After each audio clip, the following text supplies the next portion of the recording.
नमस्कार दर्शक बंधु, चलतु भाग्यशाली झीओ को चिन्हिबा किपरि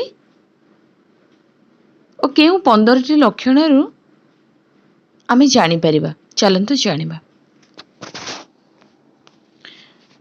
तेबे झीओ माने माता लक्ष्मीकर गोटिए अवतार। घरे झीओ जन्म बहुत शुभ होइथाए। किछि लोक माने ताहाकु ग्रहण करुथुबा बेले आउ किछि लोक माने ताहाकु अमान्य करिथांती। झीओ मानकर जन्म घर को माता लक्ष्मीकर सानिध्य को नेकी आसी थाए। घरे खुशीर वातावरण सृष्टि करिथाए। झीओ माने उभय सासु और माँ घर को संभाळिबार क्षमता रखिथांती।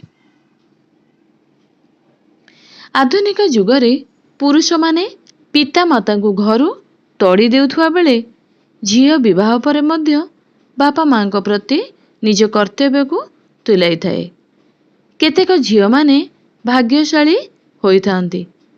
सामुद्रिक शास्त्र रे वर्णना करा जायछि कि झीओ माने एते भाग्यशाली होइथांती जे सेमानकर भाग्य हेतु उभय बाप घर और सासु घर उपरे धनर वर्षा होइथाए। एपरि झीओ माने जेउ घरे रही थांती सेठारे सुख समृद्धि बढ़िबा को लागि थाए। तेबे एहा आपनको प्रश्न उठी पारे जे सेही परि झीओ मानकु चिन्हिबा किपरि। आज आमे आपनको सेही संबंधी किछि विषय रे कहबा पई जाउछु। भाग्यशाली झीओ मानकर अंगर आकार शैली द्वारा आमे जानि पारिथाउ। प्रथम हेउछि सुलक्षणी झीओ मानकर कान जदि लाल होइथाए तेबे एही परि महिला भाग्यवान होइथांती। दुई रे जेउ महिला मानकर पाद आंगुठी लगा लगी होई मोटा आकार उपरु रही थाए सेमाने बहुत भाग्यशाली होइथांती।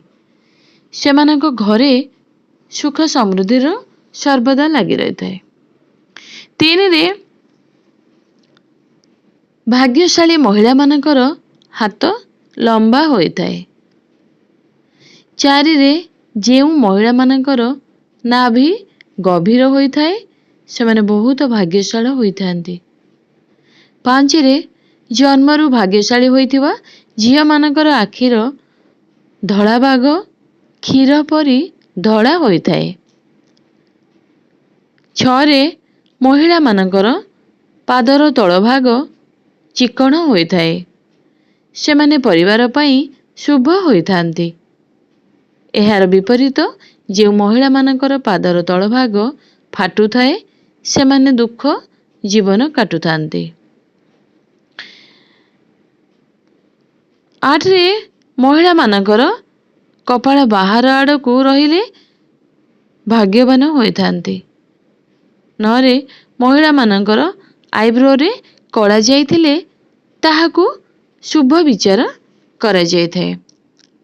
10 रे लाल जीभ थिबा महिला माने सौभाग्यशाली होइथांती।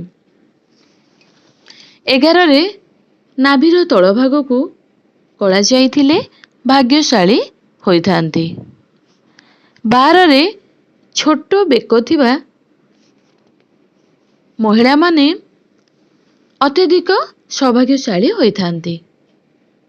13 रे जेउ महिला मानकर ओठ सर्वदा लाल थाए सेमाने भाग्यशाली होइथांती। 14 रे सीधा नाक थिबा महिला और शंख अंगुली थिबा महिला माने सौभाग्यशाली होइथांती।